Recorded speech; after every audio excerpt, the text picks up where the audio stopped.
Hello and welcome everyone to the Women Speakers Association WSA-TV show. We are got another great episode for you here. I'm Laura Rubenstein, digital media and marketing strategist and author of Social Media Myths Busted, the Small Business Guide to Online Revenue. Today's show is going to blow you away. We're talking about some fundamental things here about living your life on purpose and how to do that and why you should do that. We got some experts here that I want to introduce you to help clarify this wisdom. So let's go right out to them and say hello to them. And I'm going to stop sharing my screen so you can see them. And hi, Jennie. Hi, Laura. How are you? I'm Jennie Aberle. I'm in Atlanta, Georgia. I am a speaker, writer, blogger, and working on my first book, all about finding your purpose. And you can find me at jennieaberle.com. On there, you'll find my latest blog posts, information about my speaking platforms, and lots of fun pictures. Great to have you. Thanks for being here. And let's go say hi to Neli. Hi, Neli. Hi, Laura. My name is Neli Georgieva, and I'm based in Munich, Germany. I'm the author of the book, Your Beautiful Darling, a first aid kit for stressed out women. And you can get more information about the book on the website, yourbeautifuldarling.com. Thank you. Thank you. We have an international group here today. And Leslie, hi, say hi, come on. Hey there, I am Leslie Frey. I'm the founder of Off Trail On Purpose College Advisors based out of Asheville, North Carolina. We're so glad you're here.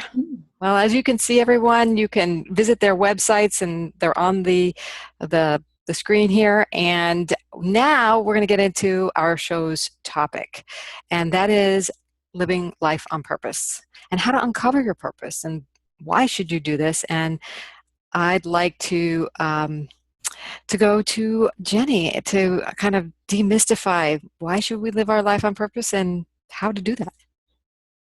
Right. You know, I love a quote by the poet Rumi. He's one of my favorite poets, and he says, "Why do we live in prison when the doors are so wide open?" And that really didn't resonate with me until a couple of years ago. I had been searching for my purpose for many years, and then finally, just kind of opening myself up to it, found that my purpose was to become a writer and speaker, and to inspire people and empower people through my books and my blogs, through my writing, to help them discover their purpose as well. So what advice do you have for people on how to uncover their purpose? Well, I think all of us, even if we don't really realize it, we all have a unique set of skills. We were born with a very unique personality, talents that we may not have tapped into, even a rare essence. And all of those things are there to serve you. If you keep yourself open enough to the environment, to the world around you, you'll find that you're drawn to certain interests, and those, when coupled with those unique pieces that belong to you only, that's where you'll find your purpose. I think finding it is essential. It is your job in life to find it. Without it, we just will not be able to lead the fulfilling lives of our dreams.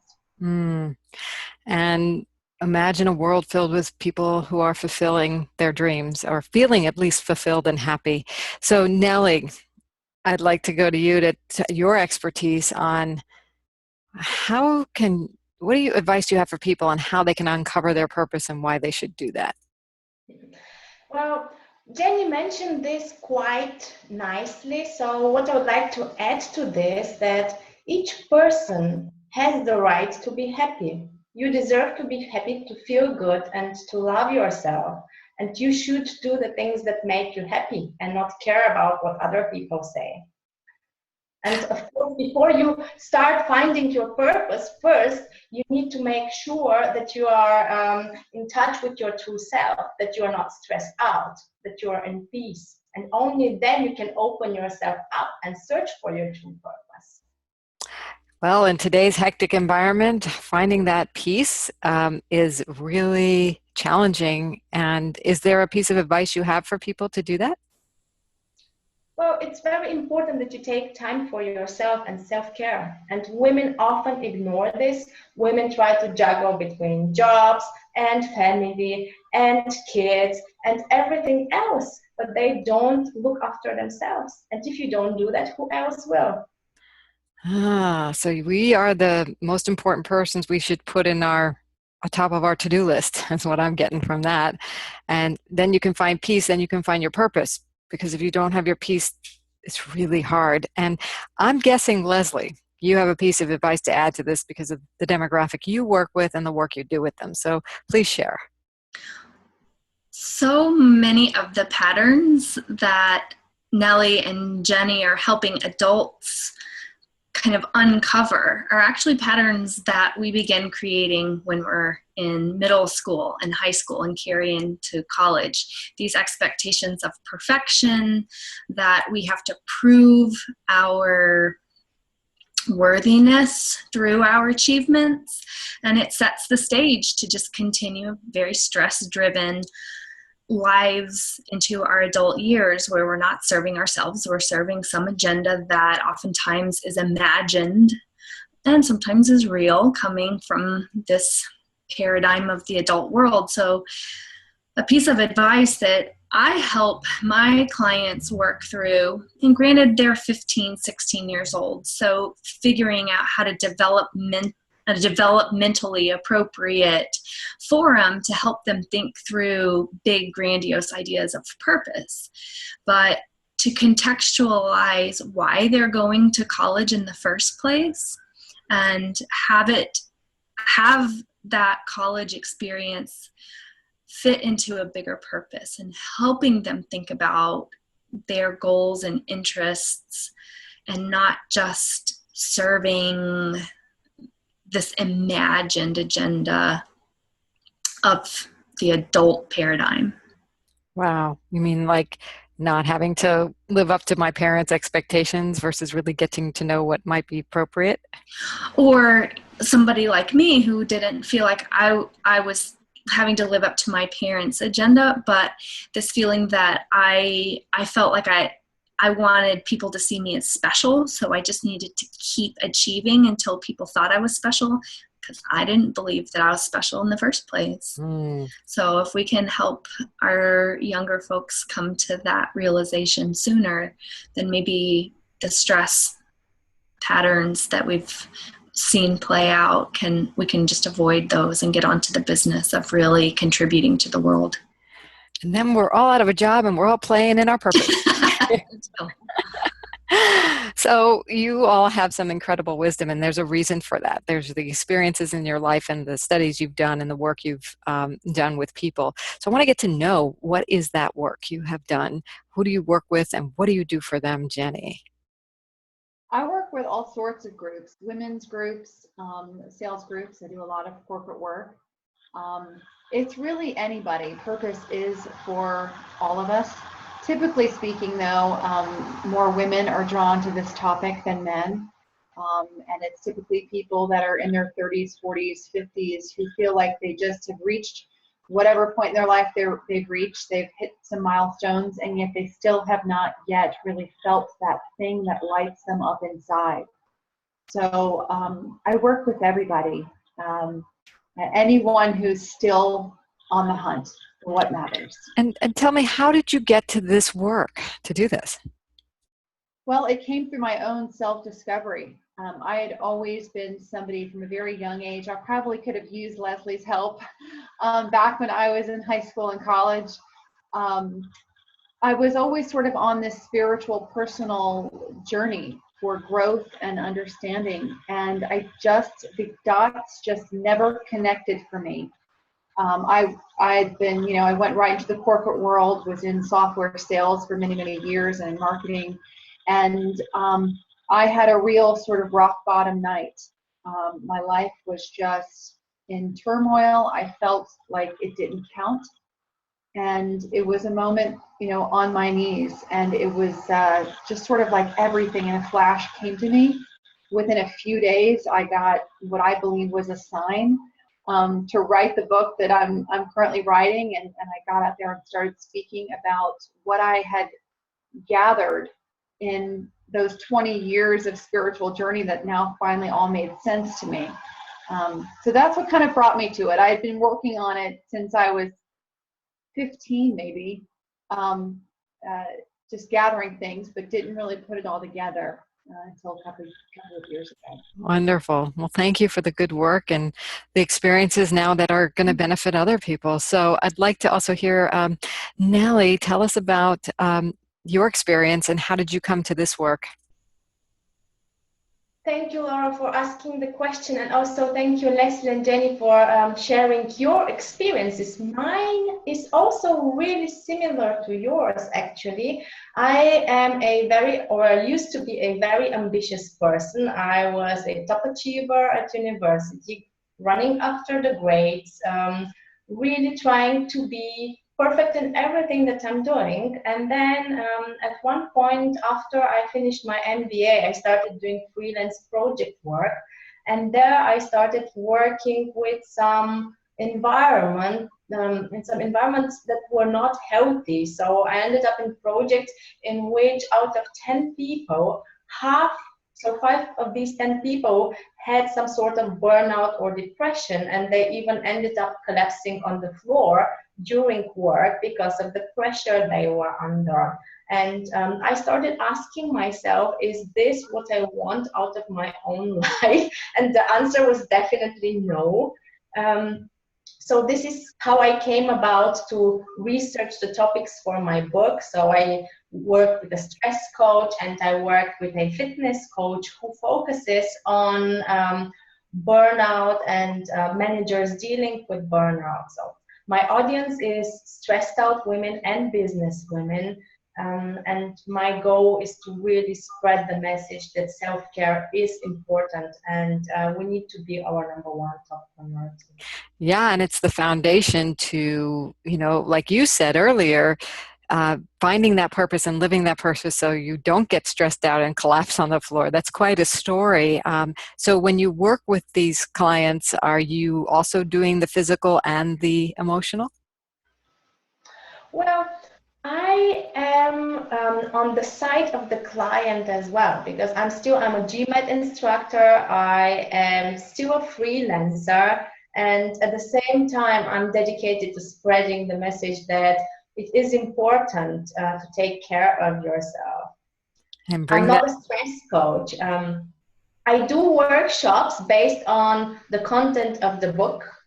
And I do share my experiences of how I have implemented those in my own life. And workshop participants were also really, really glad that they took part. But I also have other jobs as well. Yeah. So it's not to say you can't have other jobs, because we have, multiple interests. It's about the balance and the management of the stress and knowing your limits, it sounds like. Yeah, exactly. Well, wonderful. Well, thank you. And let's go hear more about who you work with, Leslie, and the work you do with them. So those 2 stories that you just heard, multiply that by another one. And let's think about what's going to happen in the long run when the students who we have generated in our societies that go on to college create such toxic mental health habits that one after another we go out into the world and we can't function. The leaders of our society can't function because there's so much stress going on. So I started seeing that happening with myself, and then the work that I was doing with young people, watching statistics that now 22% of college students at some point in the next year will be using services on campuses, and those are just the ones who sign up and say, like, yes, I'm struggling. Many students are doing that behind closed doors and never getting help. Suicide rates are on the rise on college campuses. So you have a real prevention model, it sounds like. Do you have a story around that? Yeah, so I try to go about it in kind of a unique way, in that in the field that I'm in of college advice, many of my competitors focus on who they get into the most prestigious elite colleges and universities. And that's what they use as their metric, is getting kids into, the US News and World Reports things, but they're not talking at all about the long run experiences of those students. So my goal is to work one-on-one with the students and help them really think about what they want to accomplish and why, and how that fits into their bigger values for themselves. And then to begin looking at what college experiences they want to have. And maybe it's not at an elite school, but it's a place that really can nurture their mental health and allow them to have a long-term strategy. One student that I was working with, she was taking AP and dance classes and volunteering and all this stuff. And I said, so what if we kind of slowed some things down and took things off your plate? What would you do? And she said, well, then I would just take another AP class. And that's the thing, is that students are just being trained for more, and they're not learning how to actually take care of themselves. And so then we see all three of these wonderful women on here who, are the aftermath of those kinds of habits. So what if we can just start changing that pattern right now? I think all of you have an incredible mission, and thank you, Leslie, for that, for starting so young with people, because it does mushroom to the point where what Neli was saying is they collapse on the floor, or what happened to you, Jennie, you have this crisis moment, and those aren't necessarily bad. It's just, what if we could rise up from a higher place and really help even more people. So I want to encourage everyone. I'm going to share my screen again, and the wonderful work you do, and the websites you can go to get support, whether you have a student who wants a really good foundation, whether you are in your crisis moment or you want to be inspired. We've got books, we've got speaking, we've got consulting services right here, Power Team for you. So please check out their websites, and we will be back with you for actually, I wanted to hear from each of you about Women Speakers Association and the power that why did you join, or what do you love about it? So Jennie. Starting out, I was kind of trying to just do it on my own. I was a real novice to this whole world of speaking. I had done so, professionally, but not in this sort of channel. And so I knew I needed some support. I knew that women can be the best support teams that you can ever ask for. And so really it's just been about how wonderful the resources have been, the information has been, all of the little tidbits that you offer. The TV show here is a wonderful resource. There's just so much, the eSpeaker profile that's available. It goes on and on and on. It really goes well beyond, for me, what the annual membership is, with what you get back in return. It's been incredibly helpful. Yeah, we really do try to go above and beyond and offer value beyond value. And if there are members who are wondering, or if you're wondering how to take advantage of this and how to become a member, you can become a free member at joinwsa.com.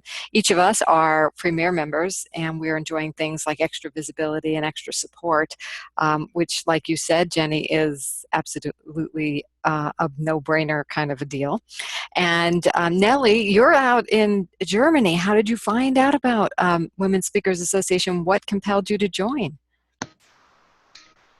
Well, I'm looking for my perfect audience, which is, of course, other women and women who follow their lives, who are out there and finding their passions and purpose. And I think that a lot of the members of the Women Speaking Association fill this profile. So I'm really looking forward to connecting with these amazing individuals. But also, if we're so full of ideas, we often forget to stop and to take care of ourselves. So I think that I can also bring in this aspect of the message to the foundation. Yep, we definitely need to remind each other of the good habits to create and to give of each other's wisdom and support. So thank you, Neli. And Leslie, tell us about why you joined. Very similar to what Jennie said, is when you're starting out, it can just feel like you're on this muddy bank and you're working so hard to get up and putting out so much energy and not getting anywhere. And to finally find some traction, it's, connecting with other people and having them affirm your purpose and affirm your message and affirm you. And that's what I've experienced. I love what you just said, and here's why. Because Women's Speakers Association does support everyone's purpose. And today's show is all about how to uncover your purpose. Mm-hmm. And why should you? But you know what? The one thing is, do we ever, when do we get supported? And Women's Speakers Association offers you that support. We want to amplify your message, your mission, and help you live your purpose more fully. So please join us at joinwsa.com, and we will be back with you for another episode shortly. Bye, everyone. Bye, Laura. Bye, Jennie. Bye, Neli. Bye.